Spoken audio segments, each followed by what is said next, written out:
This is Jacqueline with Women Strong Recovery and Wellness Coaching, and I'm here with What's Up Worcester. I am starting a new show called Crossroad Conversations, and our first guest is Miss Celia Blue of Maywalk, and she is the founder. So we are going to dive into this conversation, really get to know a little bit more about Miss Celia and her work and the work that she's doing with Maywalk, and just kind of travel through this crossroad of like, what does it look like to start to find your passion and really transform into what she now has is a 10-year foundation of Maywalk and this beautiful organization that she and I know a bunch of other folks have really been able to build and grow in this time. So welcome, Celia. Thank you. Thank you for having me, and thank you for coming to our home to do your first launch. I'm excited, and I hope this is not the one and only, but that we'll be able to continue to have conversations as you continue to build your program. So I'm excited to talk with you. And I'm even more excited because you're a graduate of our Leadership Academy. I am. And your mom is also a graduate. So I am. It's really come full circle. So I'm really excited to talk with you. Yeah, and that is one of the things that when I was talking with Jerry, it was just like all of the things we could talk about, right? The Intergenerational Leadership Academy, the Intergenerational Leadership Academy with the girls and that intersection and what that looks like. But I want to start with, what does it look like? What does your crossroad look like from, I know when I did Google, I'm like, who is Celia Johnston Brown, right? Blue, sorry. And what does that look like? And it gives you, you know, the surface level of things, which is beautiful, these accolades, right? And your accomplishments. But what does it look like for Celia, you know, coming in and Commonwealth, transitioning into Maywalk, and what was that download for you? Sure.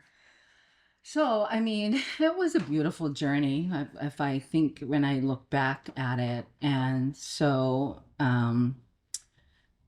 when you look at my life, first of all, I am nothing without God. I know that. And I've been incredibly blessed. I always like to start from my lineage, which is Jamaica. My family's from Jamaica. I had incredible parents who were not only taught us about God and the religion, but also around community and the importance of being there for others in your community. And growing up in Jamaica, we knew each other as Jamaicans. It didn't matter what nationality, what ethnicity you are. And in Jamaica, they are, you know, Jamaica was colonized like a lot of other countries. And so there is a mixture of people from all different backgrounds. But from Jamaica, it was like you were Jamaican. And so we had this beautiful community that, you know, if my mom needed something in the kitchen, I could run across to Miss Enid and get salt or sugar. And, you know, those were the kind of the ways in which we built communities. And my parents were very involved in the church. In fact, my mom was a treasurer and my dad was one of the deacons, and him and his father built churches across Jamaica. So I grew up with this immense sense of community and responsibilities, probably a lot earlier than I really realized. But looking back, I could see, you know, how my journey brought me here. And it started with that foundation of having a family that was really strong, rooted in community, rooted in religion, and rooted in just the beauty of family. And I think that's really important. And secondly is around instilling in me as a child and my siblings as children that the sky was really the limit for us, and not to let others limit who we are and what we can be. And that might sound really cliche, but that was really important growing up. So I never felt like I couldn't accomplish anything I really set out for. Now, the world will treat you differently on that journey to accomplish these things. But I think having a strong foundation is really important. And so that I wanted to kind of share that, just to kind of, when we migrated to this country, when I was around 11 and a half years old. And that was just, it's different. Like, it was just like a rude awakening of a whole new world. First of all, we didn't have snow because we're on the island. We're not built for the this snow now. snow. But just the way in which we were treated, and I often tell this story, like I didn't know about racism until I came to this country. And so it was starkly present when we first started in school and how we were treated. But what I was really blessed with is that I also had teachers who really stood up and said, this is not what we're supposed to be and how we're supposed to treat each other. And I was really blessed that I was able to, yes, I see the ugliness of how I think sometimes even kids could be, but that there was also the adults that really helped to, like Give you that safety. Right, just that safety. So, fast forward later in life, and just as I think about, when you ask me about the crossroad questions, for me, it's really around leadership. Leadership is my why. Leadership, community is my why. And so growing up and just in different things, like I was co-captain of my softball team. As I look back, I've been leading for a really long time from in my teens. And just, when you have to be a team and build a team to go out and play and all these other things, those all were different steps when I look back, that, wow, I've been leading since in my early years. And so that's the thread for me when I talk about my journey. But the crossroads came, I think, many years ago, I think right after I had my daughter, where a vision was placed in my heart to create a movement for women of color. And when I tell this story, I often tell the story that I literally ran from that vision because I just knew it was going to be a lot. I wasn't ready for it. But as I began to continue on my journey in leadership and at the executive levels, and being either the only one or the first or one of a handful, it was just really kept sitting on my spirit that I really needed to do it. And then literally in 2025, I was at the point where I was like, okay, God, all right. I surrender. Like, all right, I know I'm supposed to do this.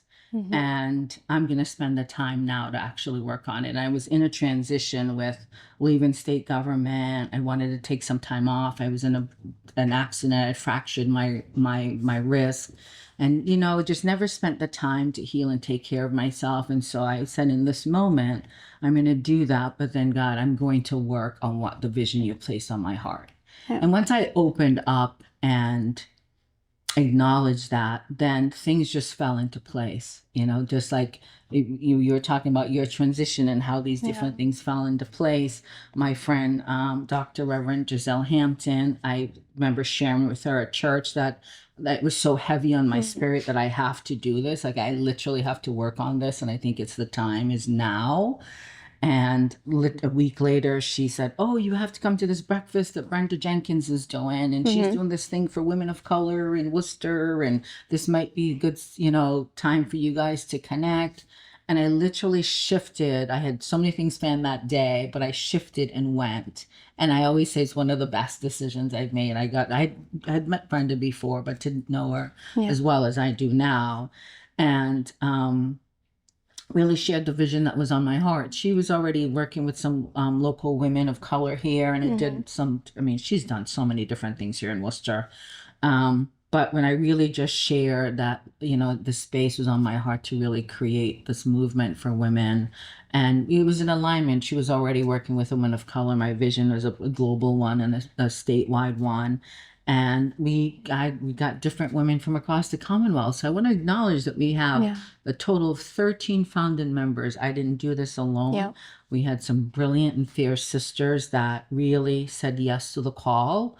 And we spent some time working together to really put this thing together. We were in incubator mode for probably about 18 months. And then we started our soft launches in Boston, Worcester, and Springfield. and got affirmation from our sisters that we needed this, and people were like, we needed this yesterday. How are you gonna like a long time the ago. next question was, how are you going to sustain this? Because people start a lot of different things and it doesn't go on for, and so those were, and they were great questions. I mean, we're still dealing around the sustainability part now, but that helped to really launch me in that crossroad, in that direction early on. Yeah. Yeah. So I think I heard something when you first started that when, before you came in the room, we're saying like you have a presence, and it is a leadership. When you walk in, some may be intimidated by that, and then some, like myself, look up to that. But I think what you said about growing up in this leadership, right, roles, that you had those early on. What was it, something that maybe your parents, I know you said that they had like they instilled this, but what was that confidence booster? What did that look like in terms of like, what were they saying to you? How were they building up this leadership early on to like be able to, when you walk into a room, you command that respect, you command in a way that's, I think, powerful, but also like, for someone like me, like, how do I obtain that, right? Like, what does that look like? Well, thank you so much. That was really kind. So for me, I would say it's around, I got to watch my parents, right? I got to watch how they treated people and the respect that others had for them. And so through that, seeing those lens and actually seeing that in action and how they also treated each other was like, I had like a blueprint, if you would, like, because I watched them and how they dealt with community members, family members, that I think is really what helped me. And then when I got a challenge, I mean, I tell you, I remember when I was younger, I was not great at math, and it's still not, I have an MBA, but it's still not my favorite subject. And I remember just like my mom, like she was so smart. And she was like she was so good with math. And I remember like just sharing in terms of like the confidence. I'd be like, Mom, I can't do this. I don't get it, and then she would just be like, reaffirming that I am smart, like I am bright. This is just, we got to work the problem and just how do you do it? And then I remember just being like so fascinated with how she approached me and then how confident I felt afterwards. And that just kind of instilled with me throughout my life. And then I had other leaders as well that really took me under their wings and mentored me and helped me along the way. That gave me the extra confidence that I needed. Yeah, that's beautiful. And I think the beautiful part of being able to see someone role model that, not just outside the home, but inside, and the importance that creates in this making decisions when you have to carry, an organization or carry the decision to go into organization and nonprofit. And we know that that's something I think you really have to act in a way that's in the organization and outside that makes it successful. So having 10 years of Maywalk is, I think, especially in our climate, and we know everything that's happening right now and with funding and everything that's going on, the importance of that integrity and what that looks like for the organization in itself. So just to have that already as a baseline and carrying it into that organization, what does that look like, and the importance of that in the organization too? So I think, there was so we were 100% volunteer until 2022. So very much grassroots, and I think still grassroots. And then there was another crossroad decision that I needed to make, which was at the time, I would work a full-time job, then come home and work this job. And then also I was on boards in the community, different things. I had a daughter in school and in college. And I was also at executive levels, which with the additional pressures that comes with that. So I did that for a long time, and then we came to a crossroads initially in 2021, when I remember clearly we had partnered with the Center for Women in Politics and Public Policy, who is one of our strategic partners. And we had this conference that we had planned in person, but with COVID, we had to, like everybody else, figure out how we do things online. And we ended up doing it online, and we had, I think, over 400 people registered. I don't know, I think close to 300 people showed up. And Online? Wow. And I was like, oh my goodness. And we talked about women lead-in, also in the public service, and then civic engagement, and how do we show up more for, especially in the civic engagement lens. And the second half of that was a roundtable about, like, what is it that, like, our sisters needed. And it came out, which wasn't surprising, was about leadership development and support. And as founding members, we always felt, just given our walk, that had to be something that we did as an organization. And I remember saying, oh my goodness, I'm back to board. I was like, we can no longer operate on 100% volunteer level. Yeah. Like, the demand for the work that we're doing is so great that we need to pick up the mantle with our strategic plan. We always kind of envisioned that eventually we would evolve. And we were at that pivotal moment now where we had to make that decision that we had we had a fiscal agent. We decided our strategic plan was to become independent and then pivot to, in accordance to our strategic plan, which was then to get full-time staff and then really start building the organization. Initially, I really wasn't planning to continue on in my role as the president CEO, because I actually was at cabinet level position. I had a really pretty important job that I also was enjoying. But then different things happened. I remember applying for different CEO jobs. And, not applying, I was approached to apply for different CEO jobs. And so I had these different offers going on, like, that I could entertain, but wasn't really feeling them too much. Yeah. And one of my mentors, who knows me very well, I remember we had lunch one day, and she was like, I don't know why you keep running away from doing this job full time. She's like, this is what you're passionate about. This is when I talked to you, and she was also helping us with our next phase of our strategic plan. And she's like, you just need to decide. And, like, once you decide, you need to share that with God. And you'll see what will happen. What will be laid out for you. And I just remember driving home from that conversation, because it was really deep. I mean, I'm just doing a little high level of that, but she was going into all kinds of things, like the why. And other founding members had said, you should really think about that. And I was like, well, yeah, I don't know. And I drove home, and I don't even remember how I got home, which is kind of scary, but it's because I was on autopilot. But the point is, I was thinking so much about the conversation that it just struck me differently in that moment.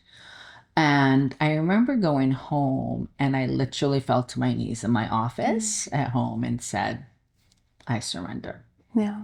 And I said, and if this is the path you have for me, then because I was getting all these different offers, I'd get call from Boston here and there.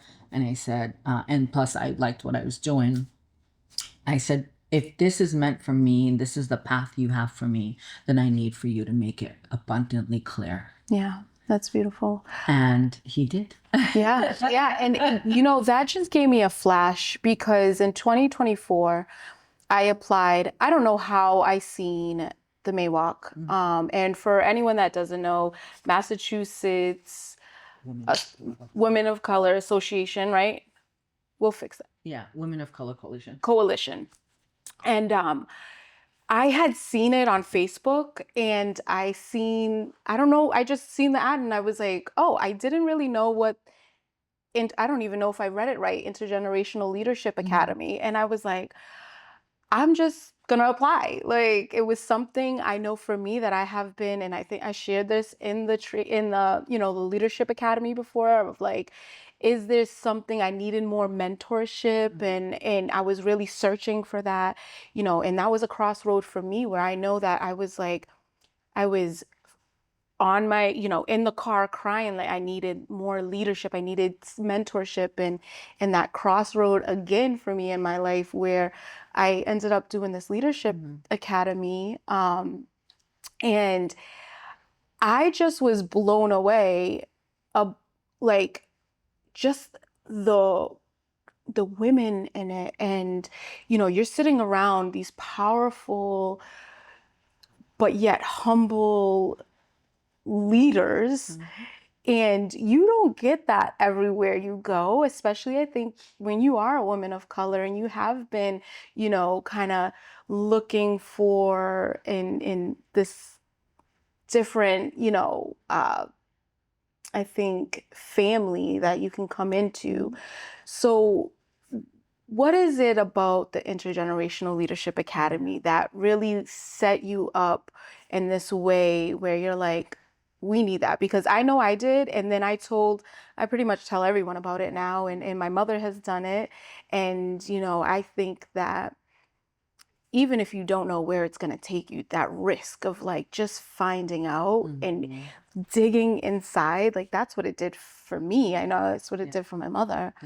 So what was that for you? Yeah, so we knew that, and especially for me, just being passionate about leadership and the spaces that I've been in, and how our journeys is so different than our white counterparts. And I just felt like we needed an academy that not only, it's really a personal and a professional as you experience, right? It's personal and professional, and it and is actually also a workforce development program, because it's meant to help you lead in the different spaces that you are. And so we wanted to think really creatively about, really it's based also on our lived experience. And the fact that part of being involved with Mayrock is there's a truth telling component to it. We don't hide from the history, real history that we don't necessarily learn in schools. So there's a piece as you learn it was really created so that we've got the truth telling aspect of it, but also how do we give you strategies to make sure that you're taking care of yourself? Because that's some of it, as we're dealing with these oppressive systems, that's also very important to us. And then really think about creatively about this, how we lead in the spaces we're in, and how to manage and navigate that, which you can go to a lot of leadership, programs, but it's not built by us and for us. And then the deeper, first of all, the safe space that you have, and the pathway that's laid for you that you can really grow in those 12 weeks. And so we wanted that experience to be different. We didn't want it to be like your cookie cutter academy. And you can tell me if you think I'm saying anything bad, but it really was meant to be a special program for us. And a lot of thought and care and thought leaders. And as you can see, our facilitators, dare I say, badasses on this tape. But I mean, PhDs, I mean, masters, and women that have really, and again, and then you come into the Maywalk space and vibe, which is about humility. And it's not about, these clicks here and there. We are non-industry specific. It doesn't matter what industry you're in. It doesn't matter where you are. And this program is also designed for, it doesn't matter where you are in your career path, that you will be able to get something out of it. And then this beautiful community that we're building with each other, and the additional peer mentorship that will happen as we continue to grow and evolve. And of course, the mentorship for the girls, because we've got to think about our girls and how we're helping them to become their best selves as well and continue to lead in our communities. Exactly. And And I can't say enough about it. We don't have the time to talk about all the experiences, but I mean, we were crying on the first day, but like from this, like we knew there was change happening. Like there was just so much, it was intimate and it was led with love and leadership, and you know, you can feel that in that space. And I think whoever is meant for that space and sticks it out and really dives is you come out changed. And so I'm thinking, and you have the Intergenerational Leadership Academy for girls, specifically for color. And I'm thinking about that interaction I had, because I'll be honest, I don't think I really read through and be like, oh, I'm gonna be a mentor to a high schooler afterwards. And that was kind of like, oh, okay. You know, but for me, that like healed a little girl that was always looking for that mentorship and that leadership and someone to just be like, here, come this way. Like, I'll show you the way. I'll usher you this way, the way that you should, you know, when you know, I think you have that innate knowing inside, like your leadership came, it seems like, from your family. You just knew. And so a lot of us may know, but we have no guidance to that.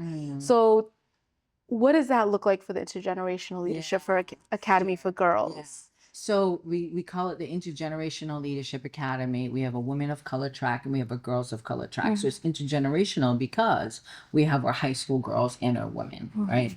And so we also wanted to create something unique for the girls as well, with the same thing, the safe space, the truth-telling aspects, how do we take care of ourselves, but also starting them on their path as well around authentic leadership. So the same thread, like with the women, also with the girls, of course, designed for them. And then wanted to create something a little different as well. I mean, there are other girls programs out there that are wonderful, but again, we wanted to take the experience as a young girl, not necessarily a young girl of color, not necessarily having the space, and then to be able to customize it where we have these additional things. We also are practical about it in that it's based on science, technology, engineering, arts, and math. So we also have phenomenal facilitators, professors from WPI. We've had input from a professor at Holy Cross and Clark. I mean, just so many different people that are involved, because we also wanted to make sure that that space, we know that there's not enough people of color, girls of color, women of color in these spaces. So we wanted to make sure that there's a practicalness to the curriculum, but then wrapped around with all these other things that we talked about, being in a safe space. And then also the strategies to take care of yourself and the foundations of what it means to become an authentic leader is important. And we also have a career exploration part too, where they get to meet women that look like them. And I think that's also really important, that are in all these different leadership positions. And it also helps to aspire, and then, you know, the mentorship piece. So we were deliberate about designing it because, and also to pay it forward, right? Right, as a woman of color coming through our program, how do we make sure we're paying it forward to the next generation of leaders? And that was our way of being able to do that. Yeah, and again, from my own personal experience, it feels absolutely, you know, the return is double, right? Like the return is double. I think that what I've been able to receive and be poured into, I'm also being able to then give that back to a mentee. But that mentee, like I'm from my mentee is like, she pours into me also. Like I just am so impressed with these, you know, young ladies that are making, they're choosing, they're not forced to do this. You know, they're choosing to do this and seek out that without necessarily knowing what that looks like. So again, beautiful, you know, programming, and I think it's just, obviously we know it's so needed. And you do this across, right? So it's in the Springfield area. It's So we're launching in Springfield this week. Okay. This year, thank you. So we've done it in Worcester County first. We did, and we've launched in Springfield this year, and then the goal is to launch in Boston next year, so that we'll have the girls program in Worcester, Springfield, and Boston. And then as time evolves, of course, we want to be in more cities and towns. But for now, those are the three major cities that we want to be in.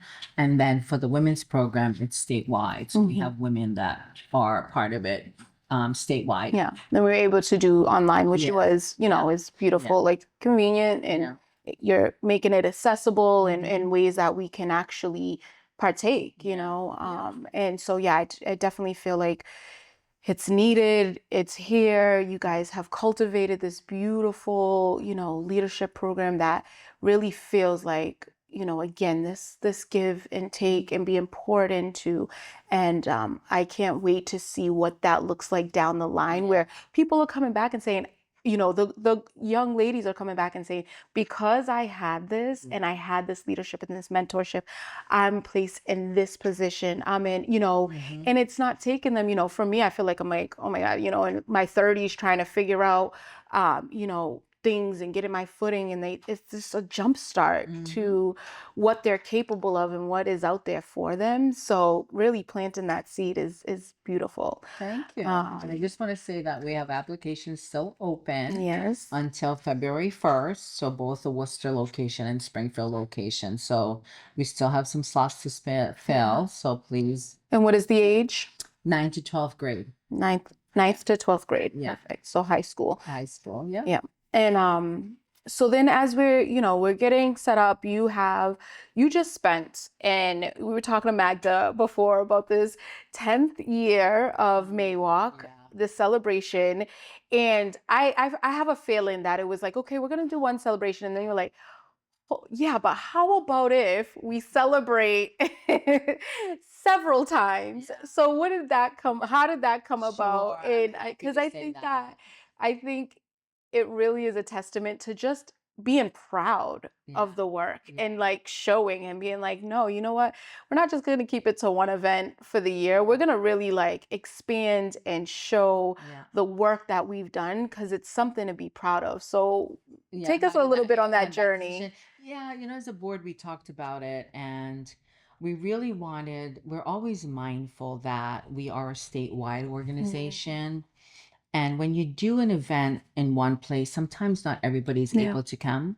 So we thought that we would so we always think about geographically, how do we try to make sure we're inclusive? So, and the way that then in those lines, when we talked about it, we thought, well, we have a regional component and a statewide component to our work. That's just who we are. And so it just made sense that because to keep in true to who we are, that we would do regional celebrations as well as sort of the big mega event. And so that way, if folks weren't able to make or afford the tickets to buy for the gala, that they could come at a reasonable price or like I shouldn't say, I mean, it was reasonable in Boston compared to what it really could cost. But we want to be mindful, not everybody can afford these, you know, to buy a ticket. So with that's why we started off in Springfield in June. So it was intentional and deliberate. So we started in Springfield in June. We did one here in Worcester. And then we did the big finale in Boston for the gala weekend. So it was all intentional, all meant, again, you know, to your point, we put celebration, you know, even our annual meeting coming up on Saturday, we don't just call it an annual meeting. We call it an annual meeting and celebration intentionally because we want to celebrate who we are and the work. And we think that's really important. I mean, this work is not easy. And, you know, we still live in oppressive systems in the world. So when we come together, we want to make sure that we celebrate each other and celebrate the work, even as hard as it might be. That's really important. So that's how we did the regional celebrations, and then the big finale in Boston for the gala weekend. Yeah, perfect. And I was just thinking again about the Crossroad, and then you having, you know, multiple Crossroads, and I'm sure you'll come up with another one, right? There'll be a time where you always say globally when you speak, you're like, yeah, this is statewide, but you always mention nationwide and globally. And like, what does that look like to really have that vision to put it out there in this global way of what does that look like for you, for your organization? How do you think that you can obtain it in a way that, you see that vision and what it looks like? So, I mean, we actually already started our global footprint. Actually, we partnered with an organization called World Boston in the U.S. Department, the U.S. State Department, a couple of years ago, and we partnered with them on a session that brought in 20 women leaders from around the globe. And we've talked about kind of getting back together in touch with those women and figuring out how we can build from there, and just our own relationships as a board and with other countries. So we've started in terms of what that looks like. I really envision that we will start other chapters in other parts of this country. I'm not gonna give everything away. No, 'cause I the just annual meeting's coming up, I but just it's I okay. just heard, I was like, in my head I'm like chapters, Maywalk chapters, and that just makes the most sense. So, So, and in fact, we have other sisters across the country that's waiting to start a chapter in their state. Beautiful. But we wanted to make sure that, for me, that the infrastructure was set, the programs were set, we start really seeing the impact. And then because when you are getting ready to scale, you want to make sure everything is ready for that. And I'm a stickler for doing the like a lot of the work up front first. And even if it takes a little bit longer to get it right, get it right first, and then you can scale. So that's what we're working on. We're working on the infrastructure now for the different systems we need to have. But I definitely see chapters coming soon. And then we also have folks that are waiting internationally to also launch one. So that work has already begun, and it's really exciting.